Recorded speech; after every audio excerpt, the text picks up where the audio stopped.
no livro de Apocalipse, capítulo 2, do verso 12 até o verso 17. Apocalipse, capítulo 2, do verso 12 até o verso 17. Nós estamos numa série de pregações sobre as 7 cartas à igreja do Apocalipse, as igrejas do Apocalipse. São as 7 igrejas da Ásia Menor, igrejas importantes que foram polos para que a distribuição do evangelho acontecesse naquela região. E Jesus, de forma especial, escreve o livro de Apocalipse a essas cartas, e no capítulo 2, no capítulo 3, existem mensagens diretas a cada igreja dessa. Então, em algumas dessas cartas, Jesus vai falar o que existe de bom naquela igreja, em outras vai falar o que existe de bom e o que existe de ruim, em outras vai falar o que existe só de ruim. E fato é que nós conseguimos aprender com cada experiência dessa aquilo que Deus tem a falar em nossos corações. Apocalipse capítulo 2, do verso 12 até o verso 17, diz assim a palavra do Senhor. Ao anjo da igreja em Pérgamo escreva: estas são as palavras daquele que tem a espada afiada de 2 gumes. Sei onde você vive, onde está o trono de Satanás. Contudo, você permanece fiel ao meu nome e não renunciou à sua fé em mim. Nem mesmo quando Antipas, minha fiel testemunha, foi morto nessa cidade, onde Satanás habita. No entanto, tenho contra você algumas coisas. Você tem aí pessoas que se apegam aos ensinos de Balaão, que ensinou a Balaque a armar ciladas contra os israelitas, induzindo-os a comer alimentos sacrificados a ídolos e a praticar imoralidade sexual. De igual modo, você tem também os que se apegam aos ensinos dos nicolaítas. Portanto, arrependa-se, senão virei em breve até você e lutarei contra eles com a espada da minha boca. Aquele que tem ouvidos, ouça o que o Espírito diz às igrejas. Ao vencedor darei o maná escondido, também lhe darei uma pedra branca com um novo nome nela inscrito, conhecido apenas por aquele que o recebe. Vamos orar? Pai, obrigado, Deus, pelo enorme privilégio que temos de estarmos diante do Senhor, ó Pai. Queremos pedir a Ti, ó Deus, que o Senhor nos conduza em graça nessa hora e que a Tua palavra venha de encontro com os nossos corações, ó Deus, e cause verdadeira transformação, vida, esperança, constrangimento, exortação, que sejamos edificados, ó Deus, pela exposição da Escritura. E pela Tua graça e misericórdia, o Senhor me use como Teu instrumento nessa hora. É a oração que fazemos a Ti em nome de Jesus. Amém. Meus irmãos, nós já caminhamos um pouquinho aqui, nós já vimos a igreja de Éfeso, já vimos a carta à igreja de Esmirna e agora vamos ver a carta de igreja de Pérgamo. Como eu disse, o livro de Apocalipse normalmente é um livro bem controverso, muito difícil de se interpretar, e isso acontece porque o contexto era um contexto de forte perseguição aos cristãos. De forma que quando o apóstolo João escreveu esse texto, preso na ilha de Patmos, ele escreve usando muita simbologia, muitos símbolos, muita linguagem figurada, para quem fosse cristão, para quem tivesse conhecimento da cultura judaica, para quem tivesse conhecimento do Antigo Testamento, pudesse interpretar com facilidade aquilo que ele estava dizendo.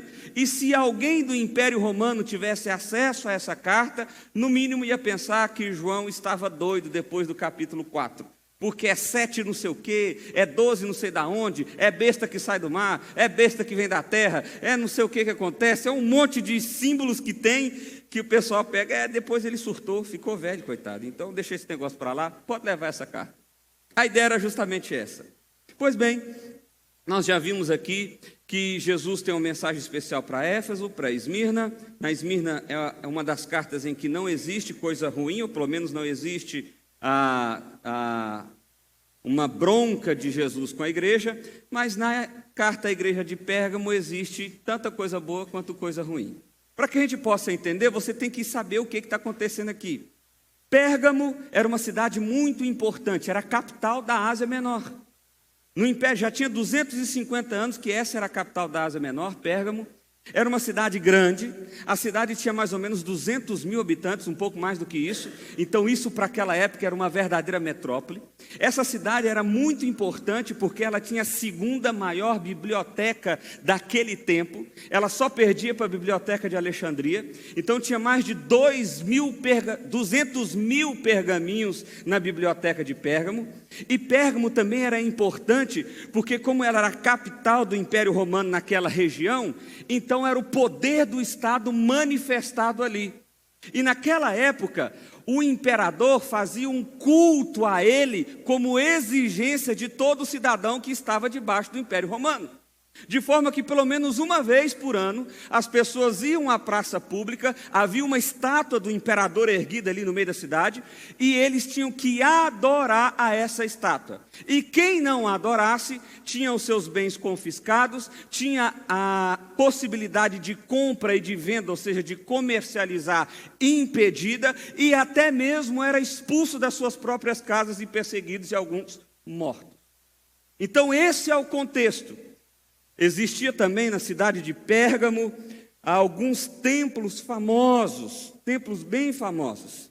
E é por isso, talvez, que Jesus diz que essa cidade é a cidade onde Satanás habita. Meu irmão, pensa nesse negócio. Não é outra pessoa que está falando aqui, não, é Jesus.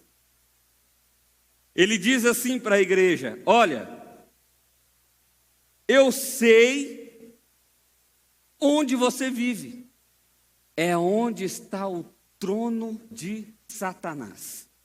A gente não sabe bem por que Jesus fala isso. Se é por causa do trono do Império Romano manifestado naquela região ali, e por causa do Império Romano como alguém que perseguia os cristãos, pode ser isso. Ou se é por causa da forte idolatria que existia ali. Tinha um enorme templo a Zeus. Zeus na cultura grega é o deus dos deuses. Tinha também um templo a Esculápio. Esculápio era o deus da medicina, ou deus da cura, ou o deus que curava.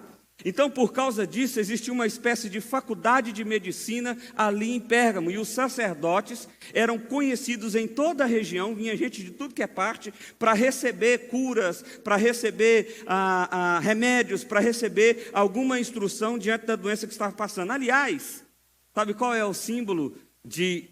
Deixa eu ver aqui de novo. Esculápio, sabe qual é o símbolo dele? Uma cobra. O que se usa na medicina? Qual é o símbolo da medicina? Não é uma cobra? É justamente por causa dele.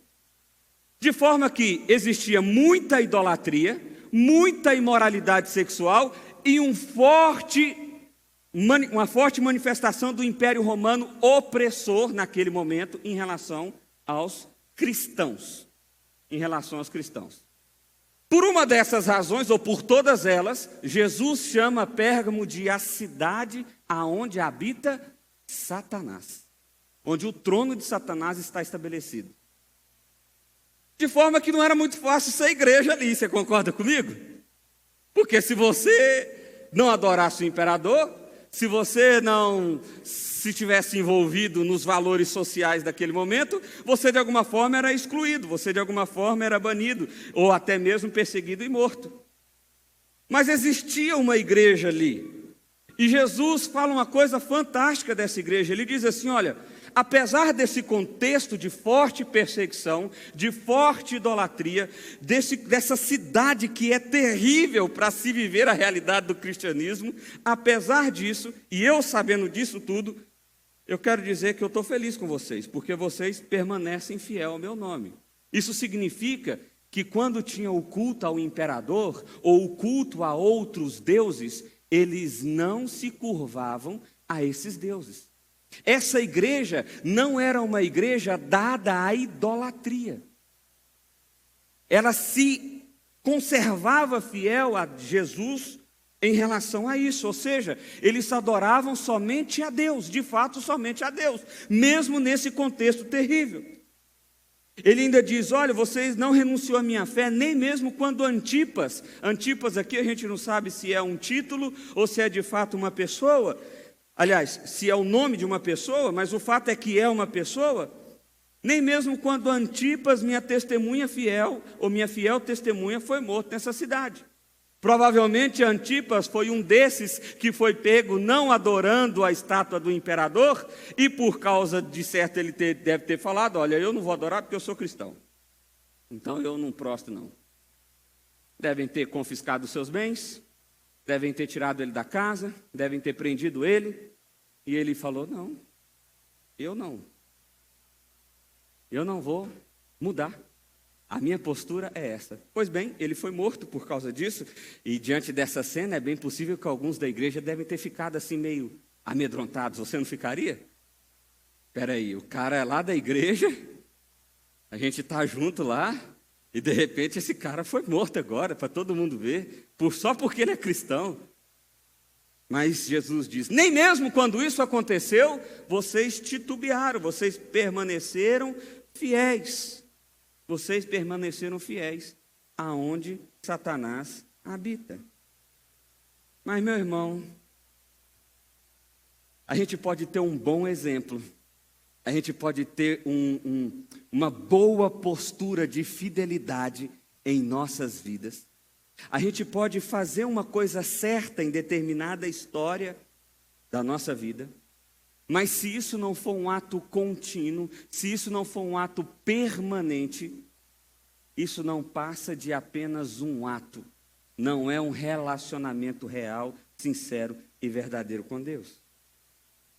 De forma que a segunda coisa que a gente vê nesse texto é que um bom exemplo não resolve. Pensa comigo, eles estão numa das piores cidades para ser cristão naquele momento, naquela época da história, certo? Eles estão sendo perseguidos de todas as formas. O império que está ali é o poder do Estado de maneira muito forte perseguindo eles, mas eles são fiéis, eles não renegam o nome de Jesus, eles não se curvam a outros deuses e eles permanecem firmes em Cristo Jesus. É uma igreja boa? Top! É uma igreja boa, show de bola, mas, diz o verso 14, no entanto, tenho algumas coisas contra vocês, não é só umazinha não. Tem uns negócios aí acontecendo que vocês não está legal. Não está legal. E o que está acontecendo é o seguinte: vocês têm aí pessoas que se apegam aos ensinos de Balaão, que ensinou a Balaque a armar ciladas contra os israelitas. Então, para você entender aqui, a história é a seguinte: Balaão era um profeta de Deus, e Balaque era o rei moabita. Moisés estava peregrinando no deserto com o povo, já tinha vencido várias guerras, já tinha vencido várias batalhas, e o que aconteceu é que o povo se aproximou da cidade ou da região onde Moabe estava, os moabitas estavam, e Balaque mandou chamar Balaão, que era um profeta famoso da época, para amaldiçoar Israel, para Israel não entrar em guerra com Moabe. Deu para entender, não? Mais ou menos, né? É simples.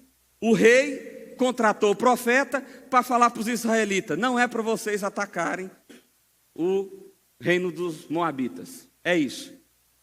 Balaão foi impactado pelo Senhor e o Senhor falou com ele: você não vai falar contra os israelitas, porque eles estão comigo e eu vou os abençoar, eu não vou os amaldiçoar. Então Balaão falou para Balaque: olha, eu não vou fazer o que você está pedindo não. Aí Balaque falou assim: não, rapaz, vamos negociar esse negócio aí. Na minha versão, viu? Está lá em Números 22, 23, está por aí. Vamos negociar esse negócio aí, quanto você cobra para ir lá? Só dar uma mensagenzinha assim, pá, vocês não veem não, que você vai dar tudo errado. Só de leve. Aí Balaão falou: eu não vou não. Pô, mandou os mensageiros voltar para o rei: não vou não. Aí o rei voltou com outros mensageiros e falou assim: ele vai dar tudo que você quiser. Aí Balaão: então nós podemos conversar. Vamos ver, né? Vamos escutar. Vamos só ver o que é que ele tem para falar. E aí Balaão se encontrou com Balaque. E é nesse período que a mula fala. Você lembra da história da mula falando? Porque aparece um anjo na estrada, a mula corre para cá. Balaão dá na mula, volta para o caminho. Aí a mula vê o anjo de novo, corre de novo. Balaão dá na mula e corre de novo, dá na mula. Até que Deus permite a mula falar. E a mula fala assim: por que você me bateu 3 vezes? Você imagina? E Balaão responde, não, é porque você está desviando o caminho toda hora. Ele falou, e quando é que foi que eu fiz isso? A mula falando. Pensou? Eu fico lembrando daquele desenho do Shrek, do burrinho falando, né? E aí, até que Balaão vê o anjo, porque só a mula estava vendo o anjo, o problema era esse. Aí o anjo aparece e fala para ele, olha, você pode ir, mas é o seguinte, você só vai falar o que Deus mandar falar. Balaão, beleza. Pela primeira vez Balaão faz isso, diz, olha, eu não posso profetizar contra os israelitas, porque Deus é com eles. Pela segunda vez Deus faz isso, Balaão faz isso, olha, eu não posso profetizar, porque Deus é com eles. Pela terceira vez, Balaão faz isso, eu não posso profetizar, porque Deus é com eles, e não tem jeito. Até que Balaão tem uma ideia, porque ele queria a grana do Balaque, ele queria a grana. Então Balaão falou o seguinte, olha, na guerra, na porrada, assim, flecha, pau, pedra, não vai dar certo. Não vai dar para vencer os israelitas assim. Mas eu tenho uma ideia, Balaque, faz o seguinte, pega umas meninas bonitas aí de Moabe, coloca na estrada, sabe? Umas prostitutas ajeitadas, põe lá na estrada e põe essas meninas para deitar com o soldado. E aí, aos pouquinhos, fala para elas ir levando um deusinho aqui, um deusinho acolá. E aí elas vão envolvendo com esses caras aí e tal. E aos poucos, os próprios israelitas já vão estar adorando os seus próprios deuses. Balaque, beleza, vamos fazer isso. E assim fez. E aí o que aconteceu? O que sempre aconteceu na história da humanidade. Os homens de certo caíram na conversa dessas mulheres, se relacionaram com elas, e no fim das contas eles já estavam fazendo oferendas aos deuses moabitas. Aos deuses moabitas. E assim Israel foi punido por Deus, obviamente. Essa é a história de Balaão e Balaque. E olha só, Jesus está acusando essa igreja de estar vivendo exatamente isso. O que significa isso? Na prática era o seguinte, eles eram fiéis, eles não adoravam a outros deuses, eles permaneciam fiéis, não se curvavam diante da estátua do imperador, mas eles davam ouvidos para uns profetinhas meia boca. Sabe, esse pessoal de Instagram, de Facebook, sabe essa galera que tem uns vídeos bacanas que falam o que a gente gosta de ouvir, sabe? Esse negócio de que você pode, você consegue, você dá conta, de que Deus sempre vai te dar a vitória, de que Deus sempre vai abrir a porta, de que Deus não vai ser que nem ele foi com Jonas, Deus não vai ser como ele foi com Jó, Deus não vai ser como ele foi com Abraão, Deus não vai ser como ele foi com Moisés, Deus não vai ser como ele foi com Abacuque, Deus não vai ser como ele foi com todos os apóstolos, Deus não vai ser como ele foi com Paulo, Deus não vai ser como ele foi com João. Com você, porque você é mais especial do que todos esses, Deus vai sempre te abençoar. Não é gostoso ouvir isso? É bom demais, gente, você está doido. Eu tenho um Deus que sempre faz tudo o que eu quero, na hora que eu quero, do jeito que eu quero. E o pessoal de Pérgamo estava ouvindo essa galerinha. O pessoal de Pérgamo estava de olho nesse discurso. E por causa desse discurso atrativo, desse discurso gostoso, eles estavam começando a se relacionar. Eles não adoravam, porque, não, no culto de Zeus eu não vou. Não, eu sou fiel a Deus. No culto do imperador eu não vou. Eu sou fiel a Deus. Mas vai ter uma festa boa demais do pessoal de Zeus. A comida é sacrificada para Zeus, mas é comida fazer o quê? E eles começaram a abrir a portinha. Vamos lá, vamos só curtir essa festinha. Vamos só ficar amiguinho dessa galera. E aí eles foram ouvindo outros que são chamados de nicolaítas. Nós já conhecemos essa galera, os nicolaítas também estavam lá em Éfeso. Os nicolaítas é uma espécie de seita que surgiu no meio da igreja, que eles defendiam o seguinte: você pode pecar, pecar, pecar, pecar e pecar, porque a graça sempre vai ultrapassar o seu pecado. Então não tem problema pecar, enfia a cara. Você pedindo perdão depois, está tudo certo. É mais ou menos essa a ideia. E aí eles estavam enfiando a cara. No fim das contas, eles estavam comendo alimento sacrificado a ídolos e eles estavam praticando a imoralidade sexual. O que era comum naquela época, tá bom? O que era comum. Não é coisa nova, não. As adorações de todos esses deuses eram verdadeiras festas de orgias. As sacerdotisas, as profetisas desses deuses eram mais prostitutas do que qualquer outra coisa. Porque era assim que se fazia a adoração. Você já viu esses filmes antigos, não é? A gente está vendo um filme antigo desse lá e diz, vixe, para. É porque era aquilo mesmo, amigão. Não tem uma cena menor para 18. É tudo para cima de 18. E aí a igreja de Pérgamo começou a ouvir. A igreja de Pérgamo começou a dar atenção. A igreja de Pérgamo começou a ceder. Mas se você perguntasse para a igreja de Pérgamo, vocês adoram o Senhor? Só o Senhor. É só Jesus aqui, rapaz. Aqui. Vamos para o culto do imperador? Não, culto do imperador de jeito nenhum. Eles se apegavam a uma coisa certa para fazer todas as coisas erradas. É como alguém que vai à igreja todos os domingos e diz com a boca cheia, eu vou à igreja todos os domingos. E segunda, amigão? Segunda eu já estou andando com outra galera. Terça eu estou mais assim, quarta não sei, quinta eu já nem sei quem é que está comigo. Mas domingo, eu não falto, domingo eu não falto. Domingo é dia do Senhor, dia sagrado, dia santo. Não adianta, amigão. Uma coisinha certa não sobrepõe milhares de coisas erradas. Não dá. É como um marido fiel. Deixa eu dar essa imagem boa. Marido é fiel. Marido não adultera. Marido é firme. É cantado por tudo e todos. Pensa num cara bonitão, né? Não sei. Mas ele está lá firme. Ele tem orgulho disso. Eu sou fiel à minha esposa. Sou fiel à minha esposa. Mas ele bate nela de vez em quando. De vez em quando. É poucas vezes também, não é muito também não. Poucas vezes. Ele trata ela que nem um lixo. Ele ofende ela todos os dias. Mas ele é fiel. Ele não trai a esposa. Não adianta. Pode vir 10 mulheres peladas. Para ele não adianta. Ele é fiel. Ele só tem uns defeitinhos, tadinho. Coisa pouca. Está entendendo, meu irmão? Tem gente que se relaciona com Deus dessa forma.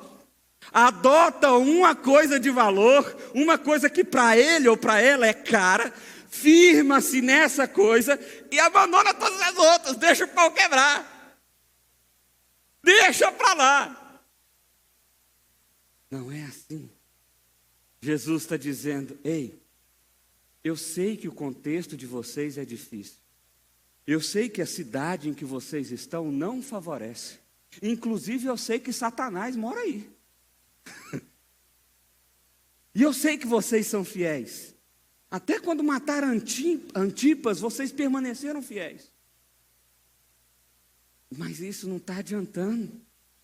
Porque vocês estão dando ouvidos a esses falsos profetas. Vocês estão dando ouvidos aos seguidores de Balaão. Vocês estão dando ouvidos aos nicolaítas. Vocês já estão totalmente envolvidos na imoralidade sexual dessa cidade. Vocês estão totalmente contextualizados na socialização imunda dessa cidade. Só ser fiel não adianta. Não adianta. Christemark, comentando esse texto, ele diz assim: os crentes toleravam a presença de mestres que difundiram sua doutrina e seu estilo de vida traiçoeiro, e não os expulsavam da igreja. A influência deles está se espalhando como um câncer no corpo saudável. Medidas radicais precisam ser tomadas antes que sejam tarde demais. Antes que sejam tardes demais. Em último lugar, Jesus diz: olha, eu vou voltar e vou resolver essa parada. Então eu estou dando um aviso para vocês, porque ainda dá tempo. Não é esse negócio? Enquanto há vida, há esperança. Não é esse o ditado que a gente diz? Enquanto há vida, há esperança. É isso mesmo. Enquanto há vida, há esperança. Há oportunidade de arrependimento. Há oportunidade de mudar a trajetória. Perceba, essa igreja começou com a trajetória certa. Essa igreja começou no caminho certo. Mas no meio do caminho, eles estavam achando que continuavam no caminho certo. Mas no meio do caminho eles fizeram uma curvinha, eles nem perceberam, porque normalmente é assim.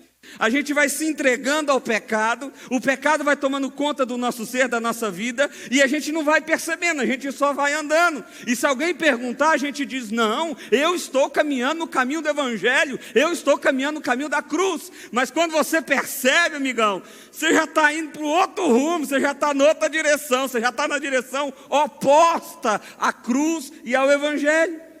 E é por isso que Jesus disse: portanto, arrependa-se. Arrependa-se. Arrependa-se. Arrepender aqui, meu irmão, é parar de fazer o que você estava fazendo e convergir a sua caminhada em outra direção. Não é só você parar de fazer. Não, vou parar então, eu estou vendo que eu estou sendo muito flexível, não é isso? A palavra hoje não é essa? Não, nós precisamos ser mais flexíveis. O mundo hoje é um mundo muito dinâmico. Então esse negócio, essa moralidade toda, não, você está doido, rapaz, relaxa, fica tranquilo. Jesus está falando: arrependa-se.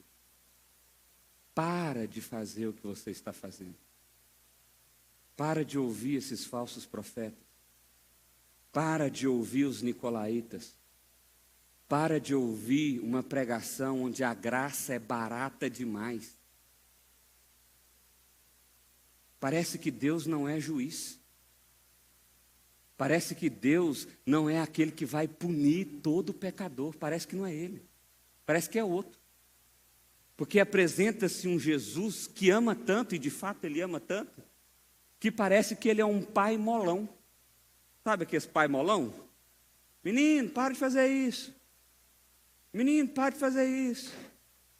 Olha, eu já chamei a sua atenção 112 vezes. Se eu tiver que chamar mais uma, você vai ver. Parece que Deus é assim. Não é não, amigão. Não é assim não. Não é assim não. Porque o Deus da Bíblia, o Deus dessa Bíblia aqui, o Deus de Abraão, Isaac e Jacó, o Deus de Moisés, o Deus de Isaías, de Jeremias, de Jó, de Jonas, o Deus de Abacuque, de Malaquias, de Mateus, o Deus de João, o Deus de Paulo, o Deus do Antigo e do Novo Testamento, é um Deus que tem uma graça abundante e incondicional, um amor que abraça e agarra todo e qualquer pecador, mas também é um Deus que pune todo o coração duro, todo aquele que não se arrepende, todo aquele que permanece preso no seu orgulho, todo aquele que permanece preso no seu próprio ego. Deus é aquele que vai punir eternamente. Quem criou o inferno é Ele, quem é dono do inferno é Ele, e quem manda para o inferno é Ele.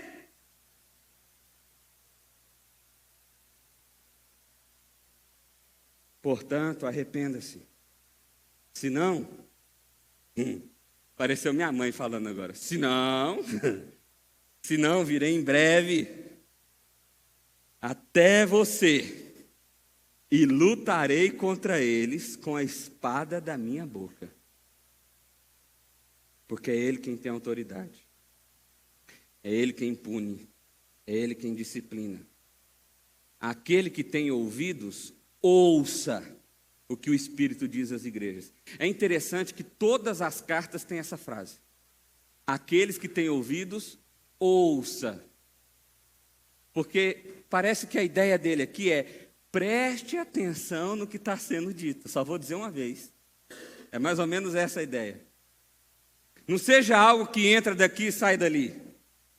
Presta atenção. Aquele que tem ouvidos, ouça o que o Espírito diz às igrejas. E ao vencedor, qual é a recompensa? Qual é a recompensa de permanecer fiel em Cristo Jesus? Qual é a recompensa de permanecer firme na direção da cruz e do Evangelho? Ele destaca aqui pelo menos duas recompensas. Ao vencedor darei o maná escondido. Maná aqui dá uma ideia de satisfação. Meu irmão, qual é a grande ansiedade do nosso coração? Muitas vezes não é satisfação? Não é isso? Eu não estou satisfeito. Mas por quê? Você está morando na rua? Não, eu tenho uma casa até boa, mas eu não gosto dela. Eu não estou satisfeito. Por quê? Não, meu marido é até bom, mas eu queria um melhor. Não, eu não estou satisfeito, porque não é isso. Parece que não é isso que nós estamos assim. Não, eu queria ter um salário melhor. Aí você ganha o dobro. Falei, aí, e agora? Aí agora eu queria um pouquinho mais. Parece que não está dando também não. Não é assim? Mas Jesus está falando assim, ao vencedor, eu vou dar o sustento eterno. Eu vou dar satisfação plena. Eu vou dar satisfação completa. Você não vai sentir falta de nada. Você não vai sentir o desejo de mais nada. Ao vencedor, eu virei de forma completa e o sustentarei com o maná. Aqui vale uma explicação. Maná aqui é a comida que o povo comeu no deserto. Lembra disso? O povo estava com fome, faltou comida. Moisés orou a Deus e Deus mandou maná do céu. Maná é uma espécie de um pão, vamos dizer assim, que caía do céu. Simples assim. Simples assim. O maná caía do céu. Pronto, é isso. Então você vai receber o banquete dos céus. O banquete que verdadeiramente satisfaz. Mas não só isso, ele diz em segundo lugar: também lhe darei uma pedra branca, com um novo nome nela inscrito, conhecido apenas por aquele que o recebe. Sabe? Se a satisfação é um problema do coração humano, o outro grande problema do coração humano é significado, é sentido, é propósito. Se você não está insatisfeito com o que você tem, provavelmente você está buscando significado e sentido para a sua vida e para a sua existência. E o que Jesus está dizendo aqui é que Ele garante uma pedra branca com um nome novo nela inscrito. Ele vai te dar uma identidade, Ele vai te dar um propósito, um sentido, um significado eterno. Essas duas perspectivas são perspectivas que falam da eternidade. Preste bem atenção, não caia no erro de pensar que essas coisas são para cá e são para agora. Não, você desfruta disso em alguma medida, na esperança de que isso vai se tornar pleno, total, completo. Há um teólogo que diz que nós já vivemos a realidade da salvação eterna, mas ainda não desfrutamos dela completamente. É o que é chamado de já e ainda não. Ou seja, eu já sou salvo? Sim. Mas eu já estou no céu? Ainda não. Eu já tenho uma pedra inscrita com o meu nome? Sim. Mas eu já ganhei ela? Ainda não. Eu já tenho maná garantido? Sim. Mas você já desfruta dele? Ainda não. Porque às vezes você pode sair daqui com a ilusão, beleza, é só permanecer firme, que eu nunca vou ficar insatisfeito e eu nunca vou buscar sentido. Aí passou uma semana e fala, que pastorzinho mentiroso. Mentiroso. Que eu continuo insatisfeito. Continua porque você ainda não foi plenamente restaurado. Os seus desejos ainda são pecaminosos.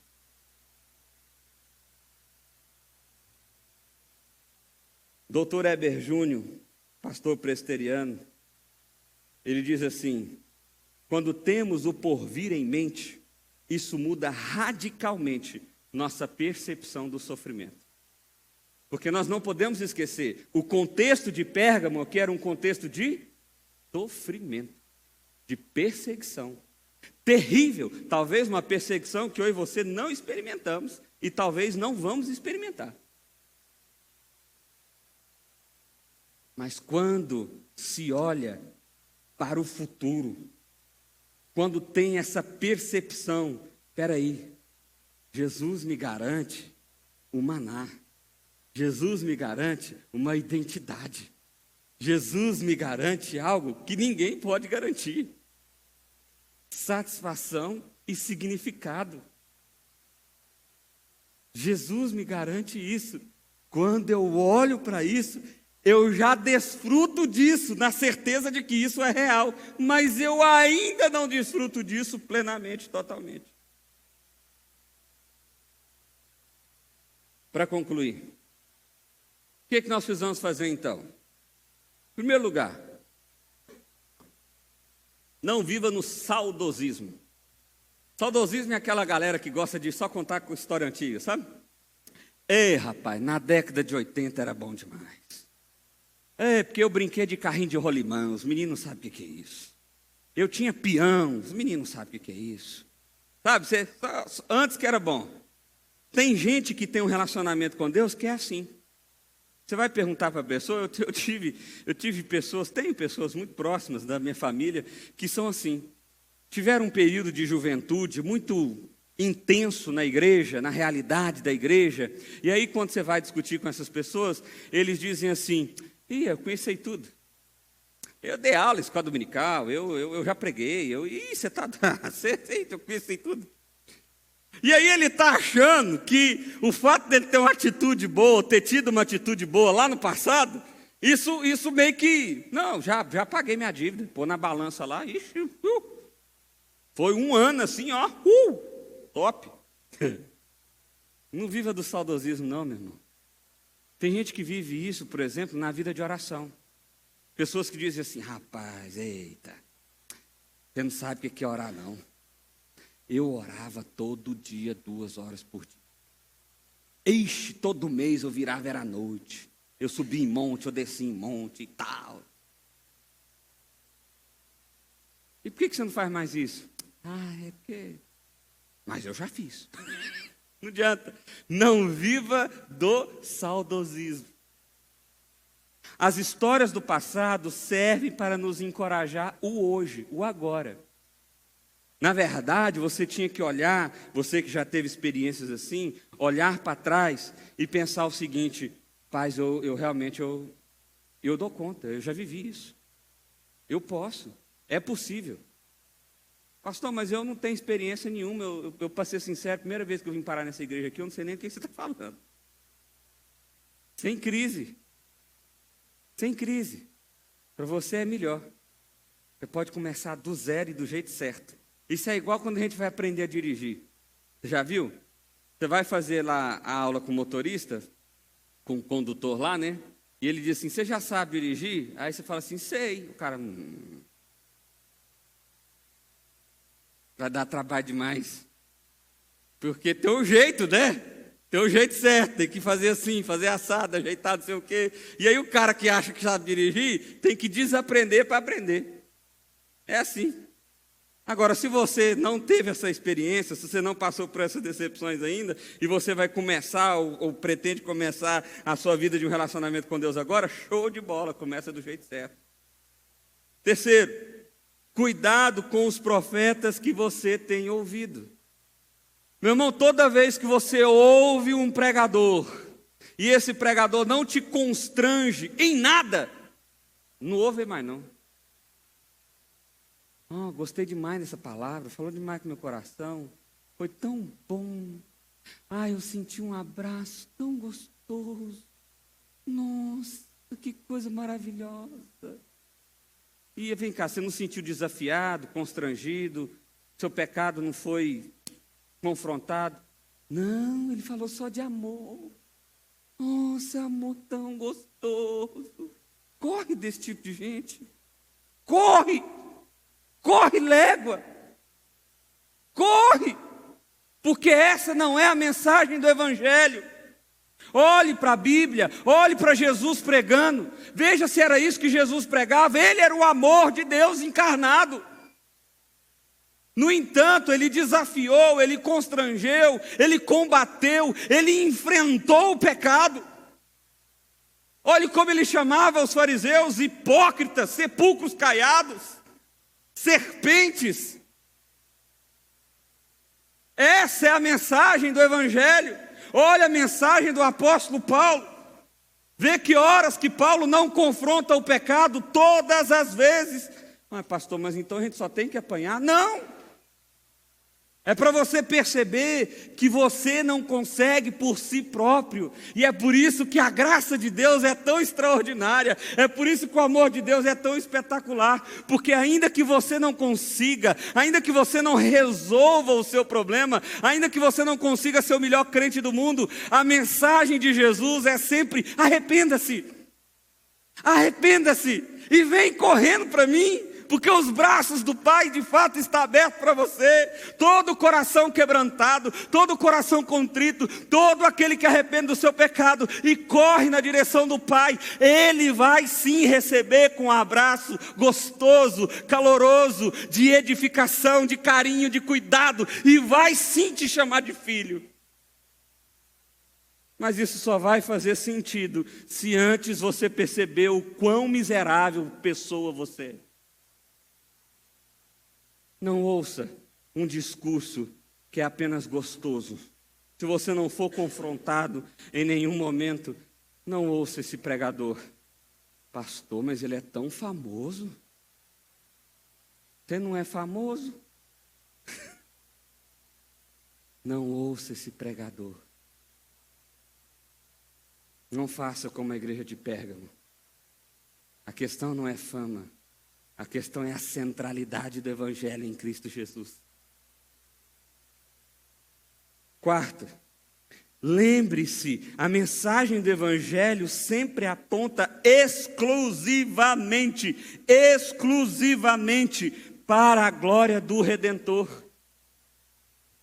Se a mensagem que você está ouvindo aponta para uma igreja, se a mensagem que você está ouvindo aponta para um pregador, se a mensagem que você está ouvindo aponta para um sistema religioso, não ouça esses homens e essas mulheres, não ouça.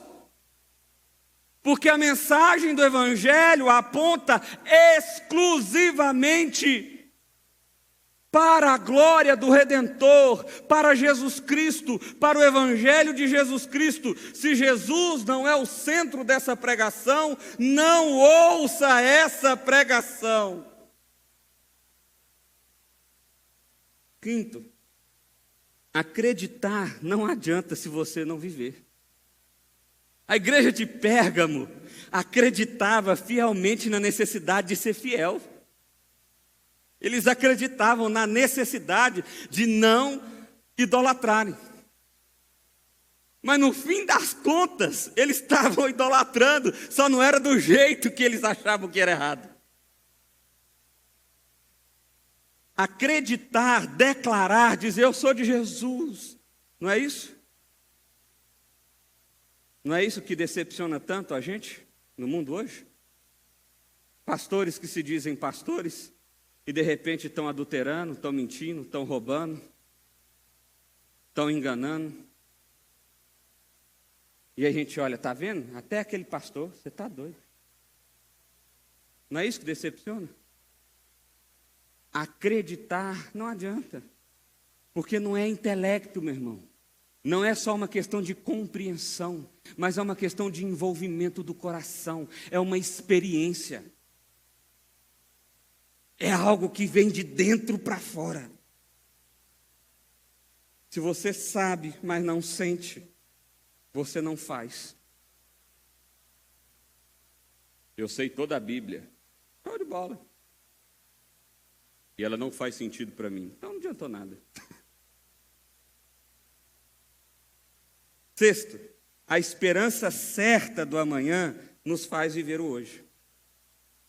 Qual é a sua esperança no amanhã? Nós temos falado muito sobre isso aqui, né?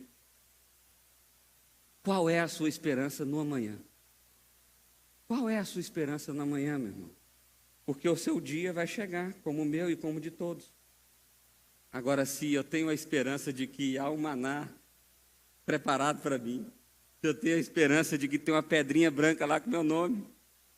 Há uma identidade, há um propósito, um sentido eterno para mim. Ah, meu irmão, isso direciona o meu coração. Por último, quando você olha para o amanhã, em que ou quem você crê? Quando eu digo amanhã, eu estou dizendo amanhã mesmo, segunda-feira. Porque às vezes você está passando por uma doença. Às vezes você está passando por uma luta financeira muito grande, uma crise conjugal, uma crise familiar. E você pode estar repousando a esperança em você. Você pode estar pensando, não, eu dou conta de resolver. Dá para fazer, dá para mudar. Dá não. Se você não se desfazer do seu ego, do seu orgulho, e falar assim, quer saber de uma coisa? Vamos fazer o que Jesus falou? A minha crise é financeira. Então Jesus disse o seguinte, que nós precisamos ser prudentes. Ele disse, que rei que vai para a guerra com menos soldados? Nenhum. Então por que você vai fazer um investimento e você não dá conta de pagar? Olha só, rapaz. Que coisa mais óbvia. Quer saber de uma coisa? Eu vou ser o marido que Deus falou que é para ser. Eu vou resolver amar essa mulher. Até no dia que ela não merecer. Mas eu vou amar ela. Eu vou amar esse homem, até quando ele não lavar as vasilhas. Mas eu vou amar ele. Eu vou ser. Não resolva pela sua força, mas se submeta a Cristo, ao Evangelho de Cristo, à realidade de Cristo. Uma última frase para encerrar. Ter boas referências de vida, boas histórias de fidelidade a Deus, não fazem sentido nenhum, se isso é apenas algo do passado. O Evangelho de Jesus é algo que vivemos hoje, amanhã e eternamente. E aqui eu vou dizer por que eu coloquei essa frase aqui, pensando nos pais. Tem muitos pais que levam seus filhos para a igreja porque dizem assim, é importante para o meu filho crescer no contexto da igreja. Porque ainda que ele não desenvolva a fé, ele vai aprender bons valores, não é assim? Vai ter bons amigos, bons relacionamentos. E a verdade é que o coração dos pais não estão envolvidos nessa mesma realidade. Para ele, parece que ele não precisa. Não, é só para o meu filho. Eu já tive minha fase, eu já aprendi, eu tenho o temor de Deus no coração, eu sou fiel. Eu sou fiel.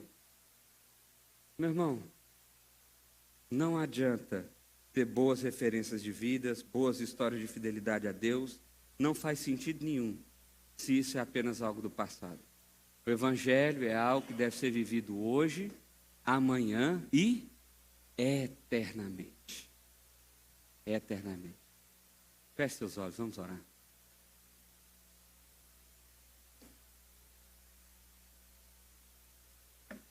Pai, o Senhor é tão bom, tão maravilhoso, tão extraordinário, Pai. E nos desafia de forma tão grandiosa por meio da Tua palavra, Deus. Nós te louvamos por isso, Deus. Porque sim, a Tua palavra nos constrange. Sim, a Tua palavra revela o nosso pecado. Sim, a Tua palavra revela a nossa miserabilidade, a nossa pequenez, a nossa intransigência, o nosso pecado. Oh Deus, o Senhor mostra quem somos de fato, porque o Senhor sonda e nos conhece, Pai. Mas nós também te louvamos, Pai.